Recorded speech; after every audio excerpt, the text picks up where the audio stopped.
Picture this. It's 3 in the morning, and you're lying awake in bed. Your mind racing through an endless spiral of thoughts. The notification sound from your phone cuts through the silence like a blade. Another email, another crisis at work, another headline screaming about uncertainty in the world. Your heart pounds as you scroll through social media, watching the endless stream of opinions, arguments, and chaos that seems to define our modern existence. You feel overwhelmed, anxious, powerless, as if you're drowning in an ocean of forces beyond your control. Now, imagine for a moment that nearly 2,000 years ago, a man sat in chains in the darkness of Roman slavery. His name was Epictetus, and though his body was bound, his mind had discovered something that would echo through the Agisa principles so powerful, so transformative, that it could turn any person in any circumstance into the architect of their own peace. He called it the fundamental distinction between what is within our control and what lies beyond it. Today we know this as the dichotomy of control, and in our hyper-connected, anxiety-driven world of 2025, this ancient wisdom has never been more relevant or more necessary. The slave who became a teacher understood something that escapes most of us in our modern rush toward happiness, success, and validation. He understood that freedom isn't about changing your circumstances. It's about changing your relationship with your circumstances. While we frantically try to control stock markets and social media algorithms, global politics, and other people's opinions, we neglect the one domain where we actually possess true power, the realm of our own thoughts, choices, and responses. Close your eyes and envision the great Marcus Aurelius, Emperor of Rome, sitting alone in his tent on the Germanic frontier, writing by candlelight in his personal journal what we now call the Meditations. Here was a man who held the lives of millions in his hands, who commanded the mightiest empire the world had ever seen. Yet he spent his quiet moments reminding himself of the simple truth that would preserve his sanity. You have power over your mind, not outside events. Realize this, and you will find strength. Even an emperor, with all his apparent control over the external world, understood that his true dominion lay within. This is where the dichotomy of control begins with the radical recognition that life can be divided into 2 categories, and 2 categories only. There are things within your control, and there are things outside your control. Everything that brings you suffering, anxiety, and frustration stems from trying to control what cannot be controlled, while neglecting what can be. It's that simple, and it's that profound. In our sphere of control lie our judgments, our values, our choices, our responses, our efforts, and our character. These are the tools we were given at birth, the inheritance that no external force can truly strip away. When you choose how to interpret a difficult situation, that choice belongs to you. When you decide what values will guide your actions, that decision is yours alone.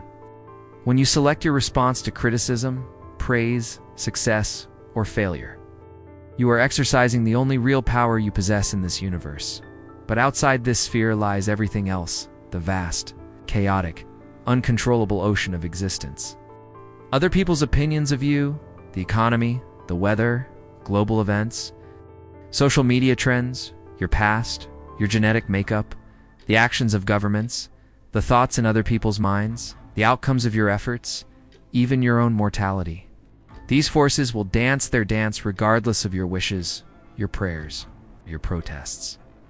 Think about the last time you refreshed your social media feed, hoping to see a certain number of likes on your post.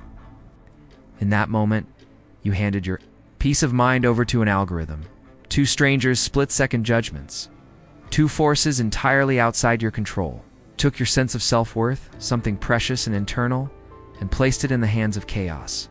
This is the source of our modern suffering.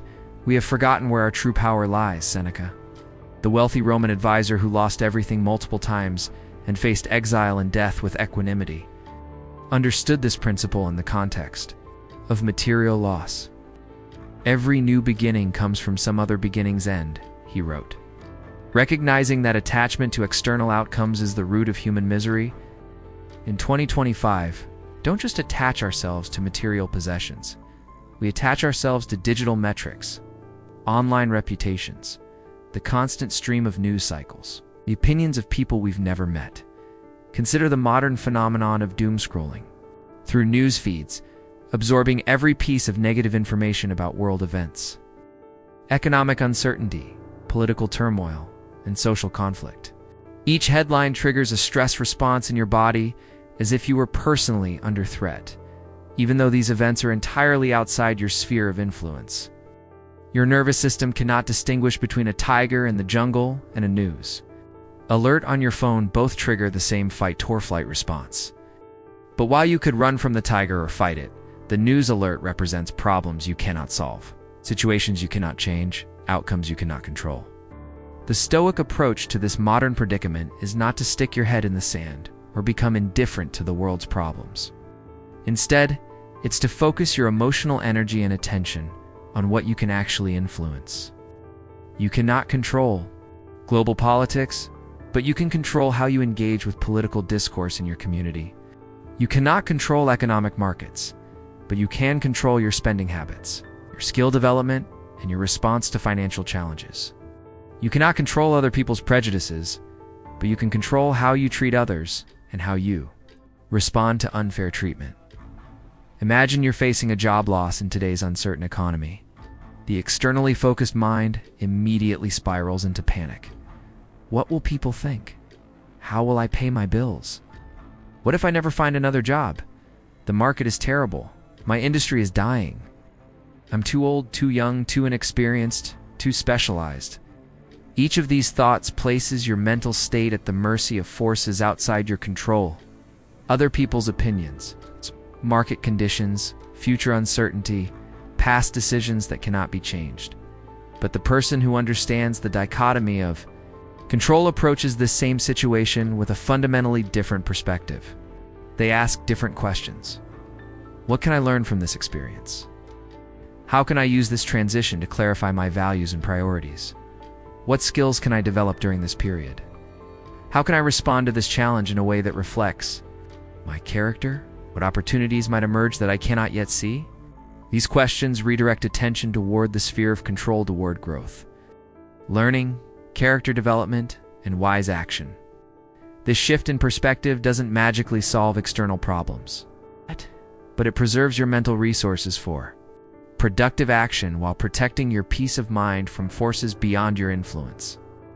The person who grasps this principle will spend their energy updating their resume, networking strategically, developing new skills, and maintaining their physical and mental health actions within their control. They will not waste precious emotional energy catastrophizing about scenarios. They cannot prevent or trying to control outcomes they cannot guarantee. The same principle applies to the realm of relationships, where so much of our modern anxiety resides. You cannot control whether someone loves you, respects you, agrees with you, or treats you fairly. You cannot control their past traumas, their current mood, their communication style, or their decision to stay in or leave your life. Attempting to control these elements of relationship leads to manipulation, codependency, and inevitable disappointment. What you can control in relationships is how you show up, your honesty, your kindness, your boundaries, your consistency, your growth as a person. You can control what you bring to the relationship, your listening skills, your emotional regulation, your commitment to personal development, your willingness to have difficult conversations. You can control how you respond when conflicts arise, how you handle disagreements, and whether you choose to act from love or fear. Consider the modern dating landscape, where apps and social media have created an illusion of infinite choice. While simultaneously making genuine connection more elusive, people swipe through profiles trying to control outcomes they cannot guarantee, whether someone will message back, whether a first date will lead to a second, whether initial attraction will develop into lasting love.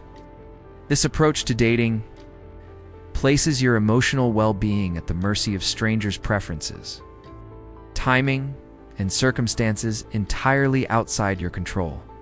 The Stoic approach to modern dating focuses on what you can control, becoming the kind of person you would want to be in a relationship with, Developing emotional intelligence and communication skills, clarifying your own values and what you're truly seeking in a partner.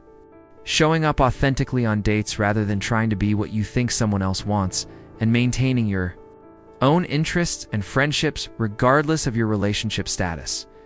This principle extends into the workplace, where modern professionals often feel overwhelmed by forces beyond their control. Company politics, technological disruption, difficult colleagues, unreasonable deadlines, and the constant pressure to adapt to changing demands. The externally focused worker burns out trying to control their boss's mood, their company's direction, their industry's future, their colleagues' work quality. But the worker who understands the dichotomy of control focuses on what they can influence: their own skill development, work quality, professional relationships, time management, and attitude toward challenges. They cannot control whether they get promoted, but they can control whether they deserve promotion. They cannot control market forces, but they can control how well they adapt to change. They cannot control their company's success, but they can control their contribution to that success. In our age of information overload, the dichotomy of control offers a framework for mental hygiene that's desperately needed. Every day we're bombarded with more information than previous generations encountered in years. Most of this information relates to events, opinions, and circumstances entirely outside our control. Yet we absorb it all as if we were responsible for processing and responding to everything happening in the world. The Stoic approach to information consumption is radically selective. Before engaging with any piece of information, ask yourself, is this something I can influence or act upon? If the answer is no, then consuming this information is likely to diminish rather than enhance your effectiveness and peace of mind. This doesn't mean becoming ignorant or uninformed. It means being strategic about where you direct your attention and emotional energy. Marcus Aurelius faced plagues, wars, betrayals, and the collapse of Roman values, yet his personal writings reveal a man focused on his daily choices, his character development, and his response to circumstances, rather than lamenting what he could not control. Confine yourself to the present, he wrote, understanding that both past and future exist outside our sphere of control. While the present moment offers the only opportunity for wise action, this principle becomes crucial. When dealing with the modern epidemic of anxiety about the future, climate change, technological unemployment, political instability, social fragmentation, these are real challenges that deserve serious attention from those in positions to address them. But for most individuals, constant worry about these macro-level issues serves no productive purpose and often prevents effective action at the personal level. The Stoic responds to future uncertainty by focusing on present preparation. You cannot control whether climate change will disrupt your region, but you can control your lifestyle choices, your emergency preparedness, and your involvement in local environmental initiatives. You cannot control whether artificial intelligence will eliminate your job category, but you can control your commitment to lifelong learning, your network of relationships, and your adaptability to change. Even in the realm of health, where we have significant but limited control, the dichotomy of control provides guidance. You cannot control your genetic predispositions, your age, or the inevitability of physical decline and death. You cannot control whether you'll face serious illness, accidents, or disability. But you can control your daily habits around nutrition, exercise, sleep, stress management, and preventive care. You can control how you respond to health challenges when they arise. The person who grasps this principle doesn't become fatalistic about health. They become empowered to focus on what actually matters. Instead of anxiously monitoring every health trend and worrying about diseases they may never face, they establish sustainable practices that support long-term well-being while accepting that ultimate health outcomes remain partially outside their control. This acceptance doesn't lead to passivity, it leads to more effective action. When you stop wasting energy on what you cannot control, you have more energy available for what you can control. When you stop fighting reality, you can work more skillfully within reality's constraints.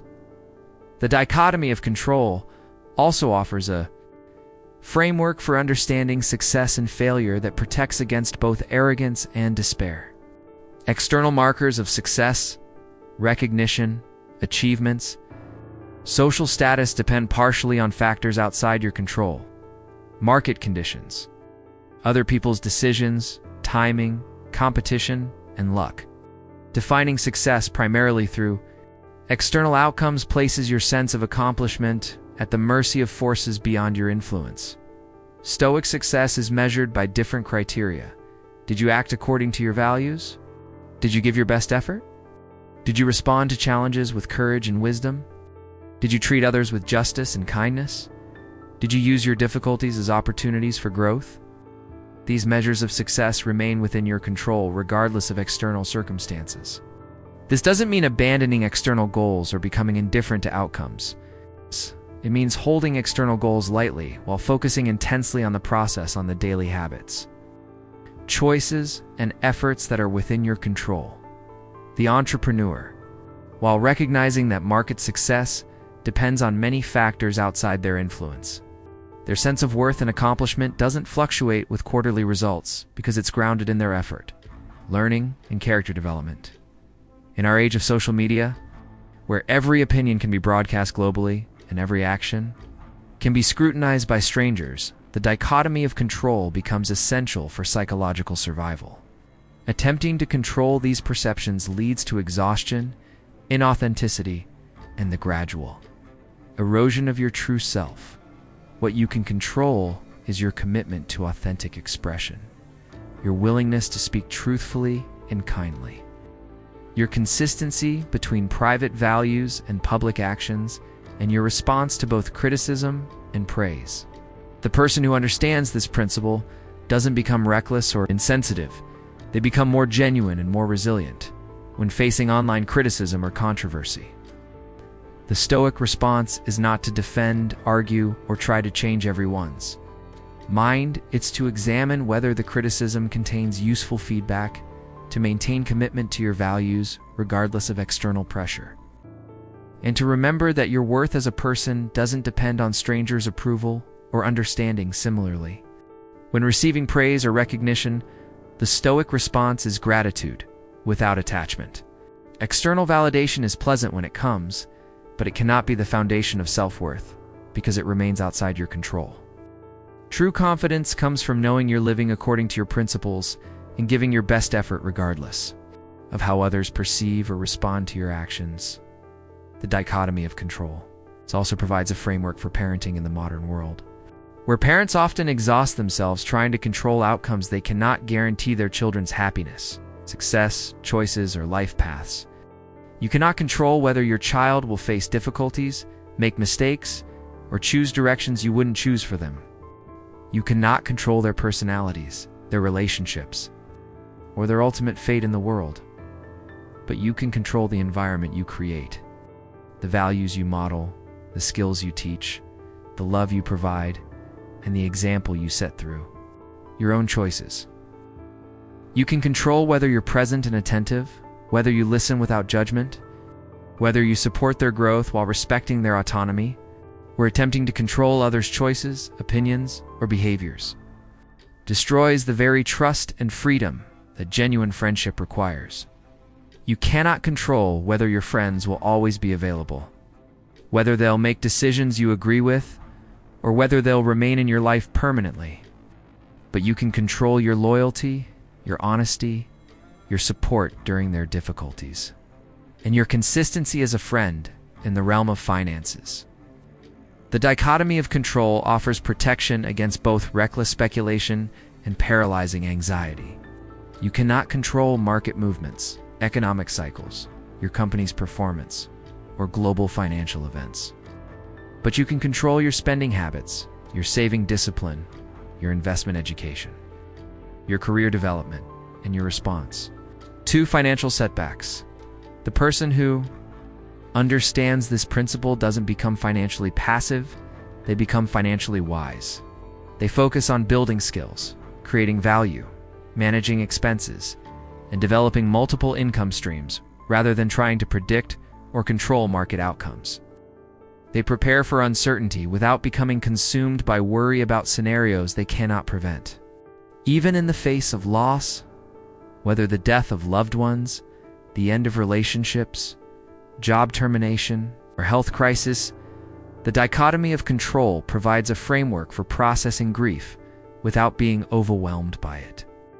You cannot control the reality of loss, the timing of difficult events, or the pain that accompanies major transitions. But you can control how you honor what you've lost, what you learn from the experience, how you support others facing similar challenges, and how you rebuild your life in the aftermath. This is perhaps the most profound application of Stoic wisdom. The recognition that suffering is inevitable, but how we relate to suffering is a choice. Pain may be unavoidable, but the stories we tell ourselves about pain, the meaning we derive from difficulties, and the actions we take in response to challenges, all remain within our sphere of control. As you absorb this ancient wisdom and consider its application to your modern life, remember that the dichotomy of control is not a philosophical theory to be understood intellectually. It's a practice to be lived daily. Every moment offers an opportunity to ask yourself, is this within my control or outside my control? Every challenge presents a choice. Will I focus my energy on what I can influence, or will I waste it on what I cannot change? Start small. The next time you feel anxious about a future outcome, pause and identify what specific actions you can take today that might influence that outcome. Focus on those actions rather than the outcome itself. When someone disagrees with your opinion or criticizes your choices, notice the impulse to control their perception and instead focus on whether their feedback contains useful information for your growth. When you encounter news that triggers worry about global events, ask yourself what specific action you can take in response. Voting, volunteering, donating, or having conversations with people in your community. If no productive action is available, notice how consuming more information about the situation affects your ability to be effective in areas where you do have influence. This is the path of the modern Stoic, not passive acceptance of whatever happens, but active engagement with what can be influenced while maintaining equanimity about what cannot be changed. It's the difference between being driven by circumstances and being guided by wisdom. It's the difference between reacting to every external event and responding from a place of centered clarity. In a world that profits from your attention, anxiety, and endless striving to control the uncontrollable, the dichotomy of control is an act of rebellion. It's a declaration of independence from the chaos of external circumstances and a commitment to the sovereignty of your own mind. It's the recognition that true freedom doesn't come from getting what you want, but from wanting what you have, the power to choose.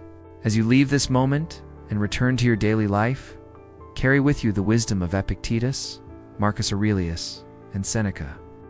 Remember that you are not a victim of circumstances, but the author of your responses. You cannot control the weather, but you can control whether you carry an umbrella. You cannot control others' actions, but you can control your reactions. You cannot control the past or guarantee the future, but you can control this present moment and the choices it offers. This is your inheritance as a human being, the capacity to choose your thoughts, direct your attention, and shape your character through the accumulation of wise decisions.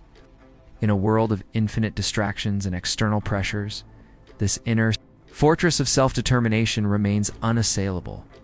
Build it daily through practice, strengthen it through challenges, and share it with others who are ready to claim their own sovereignty over the one domain where they truly reign supreme: their own hearts and minds. The dichotomy of control is not just an ancient philosophy, it's your map to freedom in the modern world. Your compass for navigating uncertainty and your anchor in the storms of contemporary life. Use it well and discover what the Stoics knew: that the person who understands what they can and cannot control possesses the key to unshakable peace, regardless of what the world may bring.